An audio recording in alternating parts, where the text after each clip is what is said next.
We remain steadfast in our commitment in delivering local news that matters. Stories that inspire. Enriching the lives of Filipinos in the Philippines and across the globe. This is your GMA Regional TV. Buong puso para sa Pilipino. Ito ang GMA Regional TV.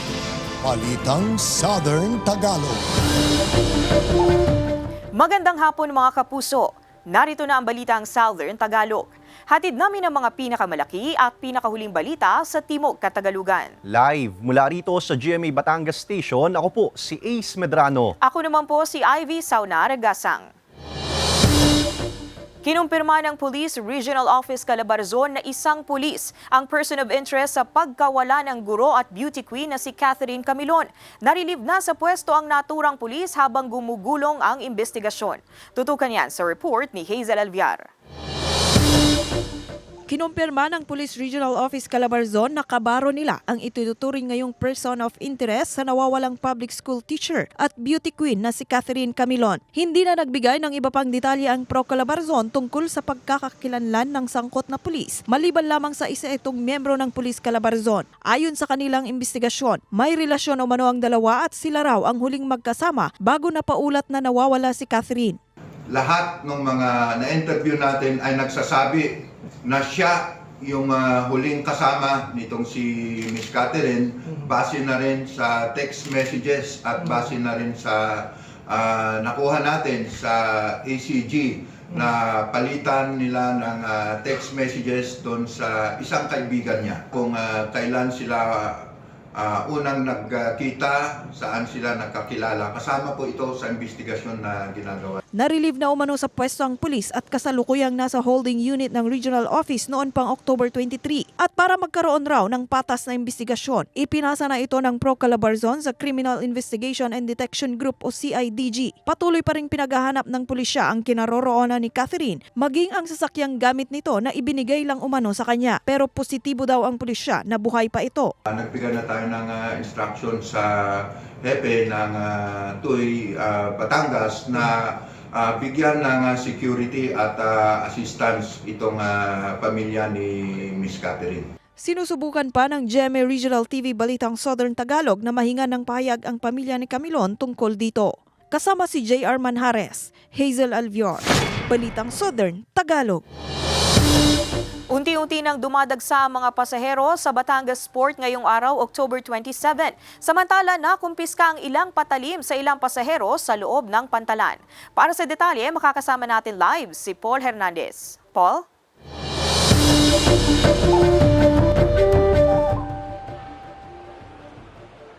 Ivy, heto, ganito yung sitwasyon dito ngayon sa Batangas Port. May pagkakataon na ganyan kahaba yung pila sa ticketing area. Pero may mga oras na mabilis na nawawala sila. Magagayon man yung Batangas Port, may dagdag na 30 personnel na umaalalay sa mga biyahero.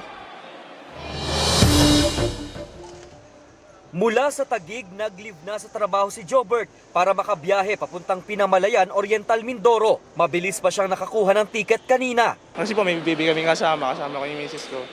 Kaya mas maga kami umuwi. Sa Victoria Oriental, Mindoro naman boboto at gugunitain ang undas ni Jeramil. Dahil tapos na ang exam, kasama niyang magbabakasyon ang mga kaibigan. Kasi po katapos lang po ng midterms namin, so kami na-stress kami kasi puro aral, puro academics, so yun po. Kabilang sila sa dumagsa sa Batangas Port na magtatawid dagat dahil sa long holiday weekend. Inaasahang papalo sa 17,000 hanggang 20,000 na pasahero ang papasok sa pier. Triples average daily passenger arrival na 6,000. Tinitiyak na sapat ang maglalayag na barko. Meron tayong weekly meeting with the shipping lines at itong huli, nung Miyerkules ay napaghandaan na lahat. Mahigpit sa inspeksyon ng pantalan. Hindi nakalulusot sa scanner ang mga patalim at lahat ng klase ng flammable materials. Sa katunayan, nakumpiska sa ilang pasahero ang ilang patalim, pati na ang isang gasolito. Makukuha naman daw ito ng mga pasahero pagbalik nila sa pantalan. Ang plano talaga doon is confiscated na yon, no? Ang problema lang doon, hindi natin nakuha yung tao kasi dapat yun ay may kaso na yun kasi deadly weapon na yun. 24 oras nang nakaantabay ang iba't ibang ahensya ng pamahalaan na aalalay sa mga pasahero. Bukod pa ito sa karagdagang tauhan mula sa pamunuan ng pier. IV, yung abiso ng Batangas Port sa mga pasahero ay maglaan ng 3 hanggang sa 4 na oras kung pupunta dito sa Batangas Pier, lalo at inaasahan na yung possible na heavy traffic doon sa mga lansangan. IV. Maraming salamat, Paul Hernandez. Isinailalim ng PIDEA sa random drug test ang mga driver at konduktor sa Batangas City Grand Terminal. Samantala, ininspeksyon naman ng LTO ang roadworthiness ng mga bus, kasabay ng inaasahang dagsa ng mga pasahero ngayong araw, October 27. Narito ang report ni Hazel Alviar. Unti-unti nang dumadagsang mga pasahero sa Batangas City Grand Terminal ngayong araw. Kasabay nito ay ang mahigpit at sanib puwersang seguridad na ipinatutupad ng otoridad. Pero bago makabiyahe, dumaan muna sa random drug testing ang mga drivers at konduktor na ikinasa ng LTO at PIDEA Region 4A. Ang bus driver na si Rolando, kumpiyansang negatibo ang resulta ng kanyang drug test. Bagamat inaalala kung may epekto ang iniinom niyang gamot laban sa kanyang high blood. Ay, ayos lang po. Tuwing naman pong taon-taon, tuwing may ganito kaming ay sanay na po ako. Lagi kaming may gayan. Lagi kaming may check ng PIDEA at saka LTO. Ngayon po nakaka 102 na po kami. May mga ilang gamot na nakaka-affect po. Pero dun sa form na sinabi ko po kanina, isusulat po nila doon kung ano yung mga gamot na tinake nila. If ever mag-false positive po, i-check po siya sa confirmatory. Para naman masiguro ang kaligtasan ng mga pasahero, inspeksyon din ng LTO ang roadworthiness ng bawat bus sa bibiyahe. Bukod sa rehistro, tinitingnan ng otoridad kung tamang nakalagay na ruta ng sasakyan sa dokumento nito. Tiningnan din kung gumagana ang wiper, busina. Sinecheck po natin ang road safety po, ang mga gulong po dapat makapal pa. Ang ginagamit po natin, pinakamadali po, DIY po ito. Kailangan po yung letra po ng ay makikita pa. Dapat di po makita, dapat po siya nakalubog. Pag ito po yung nakikita na po itong mga numerong ito, mga letra pong ito, ibig sabihin po masyadong manipis na po, hindi na po ito safe. So ina-advise po natin na pagpalit na po sila ng gulong. Wala ring ligtas ang mga bagahe ng mga pasahero dahil tiniyak ng otoridad na walang makakapuslit na mga kontrabando. Samantala, ayon naman sa pamunuan ng Grand Terminal, sapat ang bilang ng mga bibiyahing bus. During our meeting, kung talagang need, dyan talagang marami pang pasahero, hanggang 9 to 10, pwede silang mag-provide. Dahil yung season talaga po is ito yung kailangang ihatid sila. Hanggang November 5, inaasahan ng pamunuan ang bulto ng pasahero sa Grand Terminal. Kasama si J.R. Manjares, Hazel Alvior, Balitang Southern, Tagalog.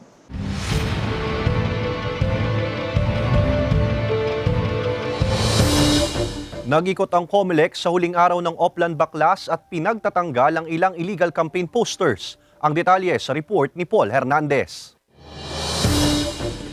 Tanggal dito, baklas doon ang mga tauhan ng COMELEC at DPWH. Katuwang pa rin ang PNP sa mga nakadisplay na campaign materials na wala sa mga itinilagang lugar. Yan ay kahit pahuling araw na ngayon ang Oplan Baklas nila. Pero kakaunti na lang daw ang nakumpiska nila. Sa 40 barangay na pinuntahan ng COMELEC Batangas City nang maglunsad ng operasyon, humigit kumulang 17 kilo ng campaign posters ang nakolekta. Puno, kuryente, poste. Ay sukat normally compliant sila lahat 2x3. Bukas, araw ng Sabado, ang huling araw ng campaign period. Inaasahan na itutodo na ng mga kandidato ang pangangampanya. May mga nag-file doon ng notice for parade, rally, meeting the advance, normally motorcade, ganyan. Matapos nito, mahigpit ng ipinagbabawal ang anumang forma ng panliligaw sa mga botante. At ngayon pa lamang, nananawagan na ang Provincial Environment and Natural Resources Office o PENRO Batangas na pagkatapos ng halalan, magkusa na ang mga kandidato, panalo man o talo, nakasama ang mga supporters nito na magtanggal ng mga ipinakalat na posters. Dapat itong solid waste management i-embrace nila within their level kasi sila talaga ang frontline doon. Na kailangan i-adapt nila yung system na yung good governance. Huwag na raw hintayin pa ang LGU na kumilos at magtanggal ng mga poster na ito. Dapat daw na maging magandang halimbawa ang mga kandidatong ito sa kanilang mga nasasakupang lugar. Kasama si Buhay Adante Jr., Paul Hernandez, Balitang Southern Tagalog. Ang mga dapat tandaan ng mga botante sa araw ng eleksyon ayon sa COMELEC, alamin sa report ni Hazel Alviar. Ilang araw bago ang eleksyon, muling nagpaalala ang Commission on Election sa mga dapat at hindi dapat gawin ng mga botante sa mismong araw ng eleksyon. Para maiwasan ang pakikipagsiksikan, dapat alamin ang inyong mga precinct number at voting center. Maaari rin itong makita sa online precinct finder ng COMELEC. Kapag bumoboto, gamitin ang folder upang takpan ang iyong balota. Iwasang magbura at maglagay ng hindi kinakailangang marka sa balota. Pagkatapos bumoto, ibigay ang balota sa election officer saka lumabas ng voting precinct para makapasok ang ibang botante. Huwag punitin o sirain ang balota. Hindi rin pinapayagan ang pag-selfie at pagkuha ng litrato sa balota. Huwag ding mag-atubiling humingi ng tulong sa precinct personnel kung kinakailangan. Bukas October 28 ang huling araw ng kampanya at pagsapit ng hating gabi ay hindi na pinapayagan ang anumang uri ng pangangampanya. Sa linggo October 29 ay ipatutupad naman ang liquor ban. Hazel Alviar, Balitang Southern Tagalog. Good news mga kapuso, naghahanap ang Kapuso Network ng Master Control and VTR Automation Engineer, TV Transmitter Technician, Electromechanical Engineer, Satellite Systems Engineer, Junior Media Asset Management System Support Engineer at iba pa na makikita sa inyong TV screen. Para sa kompletong detalye at sa mga nais mag-apply, bisitahin ang careers.gmanetwork.com.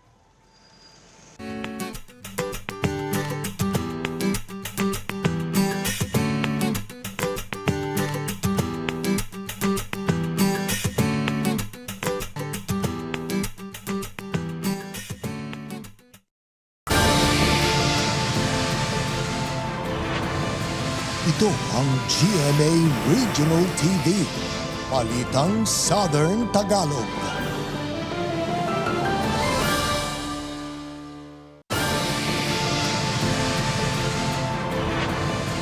Ito ang GMA Regional TV, Balitang Southern Tagalog. Sugatan sa pamamaril ang incumbent barangay Kagawad at tumatakbong barangay chairman sa General Luna, Quezon na unang kaso ng election-related incident sa lalawigan ayon sa pulisya. Tutukan yan sa report ni Paul Hernandez. Pauwi na galing sa isang pagpupulong si Ruben Ilagan ang pagbabarilin siya ng dalawang hindi pa kilalang gunman. Incumbent barangay Kagawad si Ruben at tatakbong kapitan sa kanilang lugar. Sabi ng mga witnesses, nung sila ay umalis, sumakay sa motor papuntang Katanawan o yung palabas na ng Quezon. Ayon sa pulisya, tama ng bala ng hindi patukoy na baril sa iba't ibang bahagi ng katawan ng tinamo ng biktima na nagpapagaling ngayon sa ospital. Dalawa lang ang magkalaban sa pagkabarangay chairman sa lugar. Sinisilip na ng mga otoridad kung election-related ang nangyaring pamamaril. Yung makakatunggalin niya sa pagkakapitan ay ang incumbent din na barangay treasurer.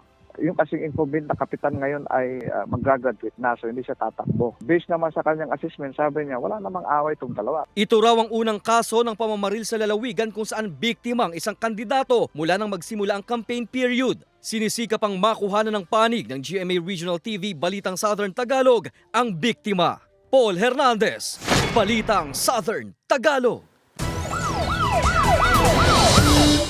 Arestado ang 43 anyos na si alias Owel o Datu sa isinagawang bypass operation ng pulisya sa Lucena City.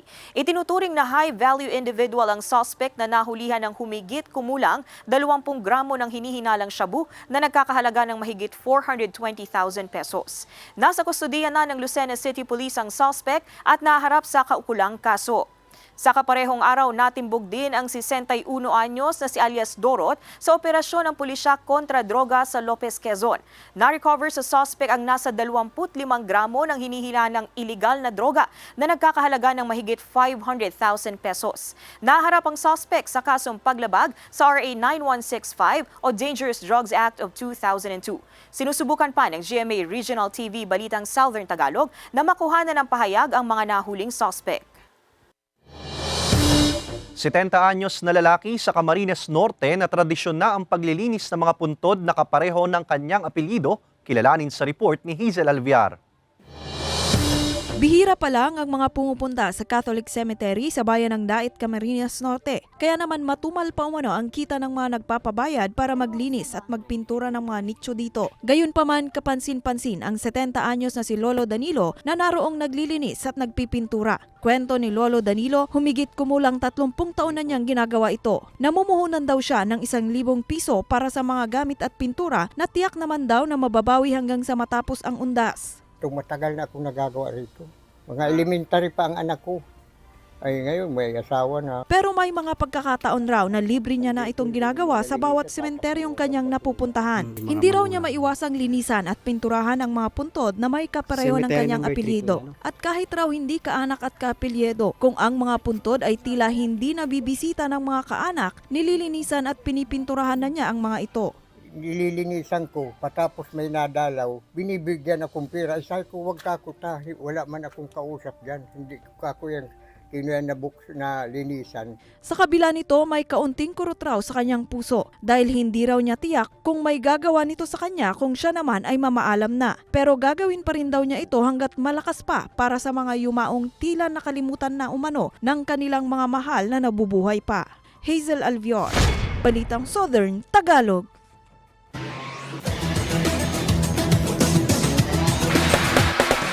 Wagi at nayowi ng Arellano Chiefs ang pagkapanalo kontra San Beda Red Lions matapos ang mainit na harapan kanina sa score na 74-72.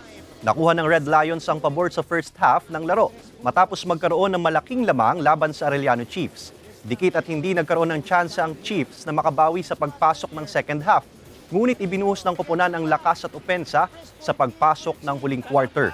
Sa huling ilang segundo ng laro, nakuha ng Arellano Chiefs ang kalamangan at hindi na hinayaang maagaw pa ng San Beda Red Lions ang pagkapanalo. Mga kapuso, tsak namang masusulit ang inyong weekend dahil makikisaya ang Love Before Sunrise stars na sina Bea Alonso at Dennis Trillo sa gaganaping Kapuso Mall Show bukas, October 28 sa The Outlets at Lipas sa Lipas City, Batangas, ganap na alas 5 ng hapon. Kasama ring magpapakilig sina Cheska Fausto at Vince Maristella.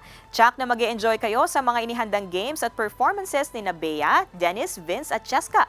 At sa linggo naman, October 29, abangan ang pagpapailaw ng Christmas centerpiece ng SM City sa Santa Rosa City, Laguna kasama ang Kapuso host na si Martin Javier. Sama-sama nating tunghayan ang pamaskong handog na ito sa linggo, ganap na alas 6 ng gabi. See you there mga kapuso!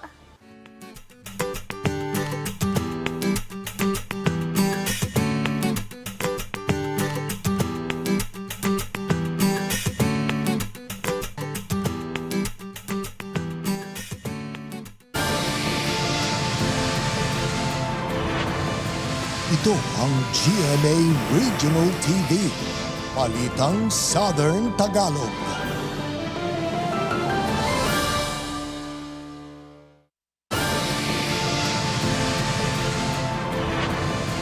Ito ang GMA Regional TV, Balitang Southern Tagalog. Pasintabi po mga kapuso, patay ang isang traffic enforcer matapos magulungan ng truck sa Bacoor City, Cavite. Ang detalye sa report ni Paul Hernandez.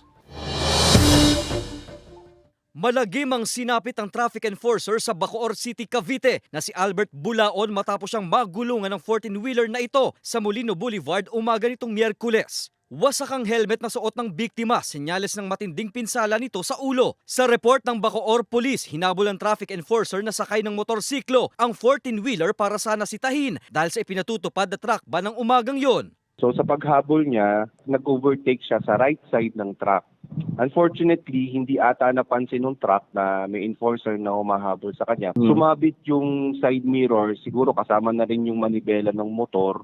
Hinarang umano ng mga residente ang truck driver para ipaalam na may nagulungan siyang tao. Sa testimonya ng driver sa pulisya, wala naman umanong giraan sa pagitan niya at ng enforcer bago nangyari ang aksidente. Kargado ng semento ang truck. Hindi yung tipo na kinara, tumakbo, hinabol, binangga. Hindi naman ganon. Hawak na ng Bacoor Police ang truck driver na nahaharap sa kaukulang reklamo. Sinusubukan pa ng GMA Regional TV Balitang Southern Tagalog na makuha ang panig ng sospek pati na ang pamilya ng nasabing traffic enforcer.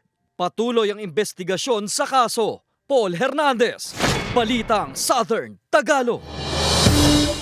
Sugatan ng 24 anyos na lalaki matapos mabangga ng motorsiklong minamaneho ni Ulysses Marasigan, 30 anyos habang binabagtas ang kahabaan ng barangay San Rafael, Santo Tomas City, Batangas. Ayon sa pulisya, patungo sana sa isang convenience store ang pedestrian kasama ang kanyang mga kaibigan nang biglang dumating ang motorsiklo. Tingin ng pulisya, posibleng hindi napansin ng rider ang papatawid na biktima nang mangyari ang aksidente. Bukod sa rider, sugatan din ang angkas ng motorsiklo na sumemplang sa kalsada. Agad silang isinugod sa ospital upang lapatan ng paunang lunas at kasalukuyan pa ring nagpapagaling. Nagkaroon na raw ng pag-uusap ang rider at ang pamilya ng pedestrian patungkol sa aksidente.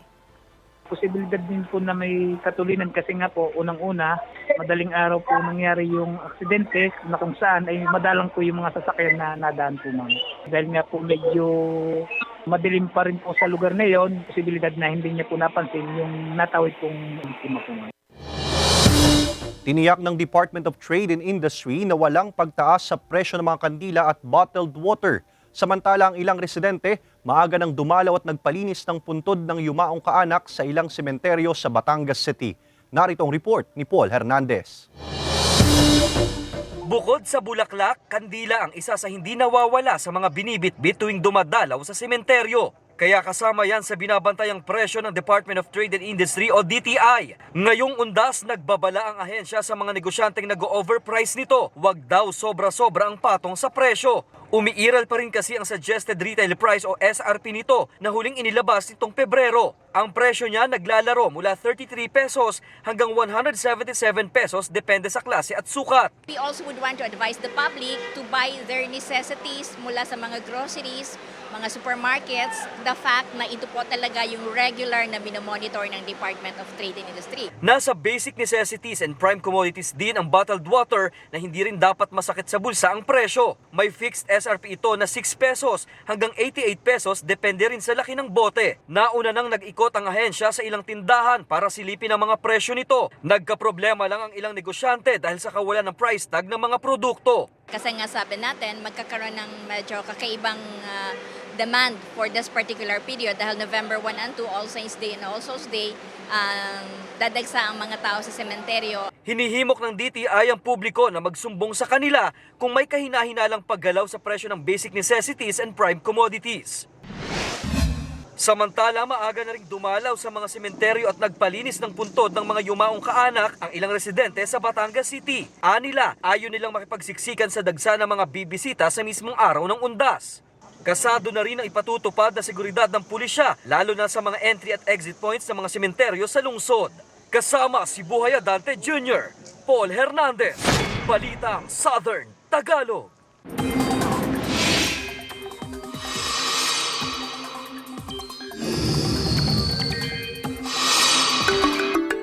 Nabuo sa labas ng PAR ang isang bagong low-pressure area. Magpapaulan naman sa ilang bahagi ng bansa ang trough ng LPA, localized thunderstorms at hanging amihan. Narito ang report.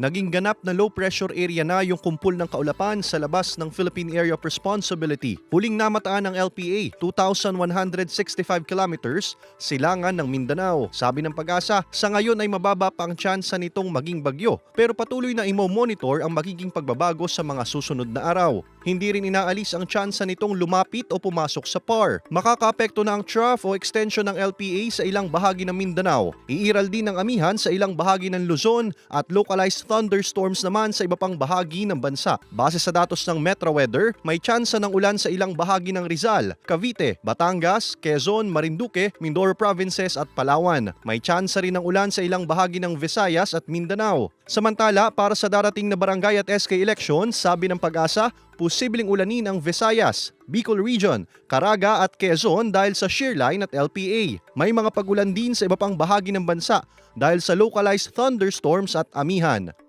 Ace Medrano, Balitang Southern Tagalog. Nominado ang Department of Tourism sa World Travel Awards 2023 bilang World's Leading Tourist Board. Nominado rin ang Pilipinas sa 3 pang kategorya. Alamin yan sa report ni Paul Hernandez.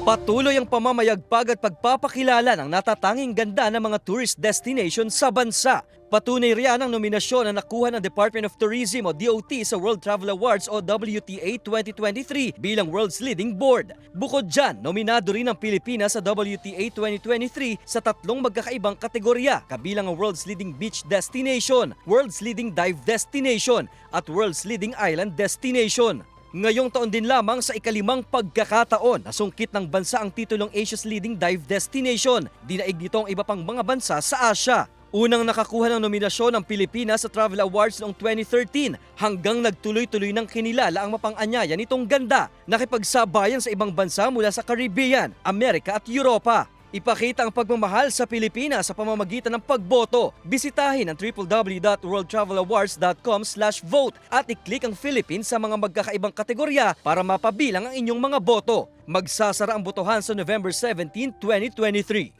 Paul Hernandez, Balitang Southern Tagalog. Muling nagningning ang Plaza ng Taal, Batangas sa pagbubukas ng kanilang Christmas display. Samantala, pinailawan na rin ang mga palamuti sa Town Plaza ng Pila, Laguna. Silipin yan sa report ni Paul Hernandez. It's beginning to look a lot like Christmas sa bayan ng Taal sa Batangas. Sinindihan na kasing muli ang nagtitingkarang mga Christmas lights sa plaza. Gabi-gabing inaabangan hindi lang ng mga residente roon kundi maging taga-ibang bayan. Bawat sulok hitik sa iba't ibang kulay ng LED lights. Pandagdag sa reels ang mga tunnel of lights. Romantic naman ang dating ng Field of Light sa harap ng Eskwela Pia. Siyempre, patok na selfie spot ang higanting Christmas tree. Bukas ang pailaw mula alas 6 ng gabi hanggang alas 11 ng gabi. Kumukuti-kutitap na rin ang People's Park sa Pila, Laguna. Dagdag sa Christmas vibe ang mga parol na nakasabit sa puno na iba-iba ang kulay at disenyo. Kaya naman pamilya at magkakaibigan ang nag-e-enjoy sa Pasko Titap sa Pila. Sentro ng pasyalan ng higanteng Christmas tree na talaga namang for the gram. Inaasahang mas darami ang mamamasyal sa plaza habang papalapit ang Pasko. Paul Hernandez, Balitang Southern Tagalog. Mga kapuso, bukas po October 28, kita-kits tayo sa The Outlets at Lipa sa Lipa City, Batangas para sa Kapuso Mall Show. Makakasama po natin dyan ang Love Before Sunrise stars na sina Bea Alonzo at Dennis Trillo. At syempre mga kapuso, wag din pong kakalimutan sa araw ng Linggo ang pagpapailaw ng Christmas centerpiece sa SM City Santa Rosa, kasama naman ang Kapuso host na si Martin Javier. See you there mga kapuso! Samantala, mapapanood niyo po ang episode na ito at iba pang pinakahuling lokal na balita sa official website ng GMA Regional TV, www.gmaregionaltv.com. Pwede rin kayong bumisita sa aming official YouTube channel, GMA Regional TV, at i-click ang subscribe button para sa pinakamaiinit na balita mula sa rehiyon. Dahil sa GMA Regional TV, local news matters. Mga kapuso, 59 days na lang, Pasko na.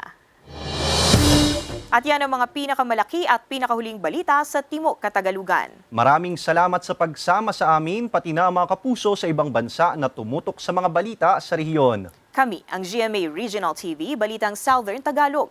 Buong pwersa para sa mas malaking misyon at mas malawak na paglilingkod sa bayan.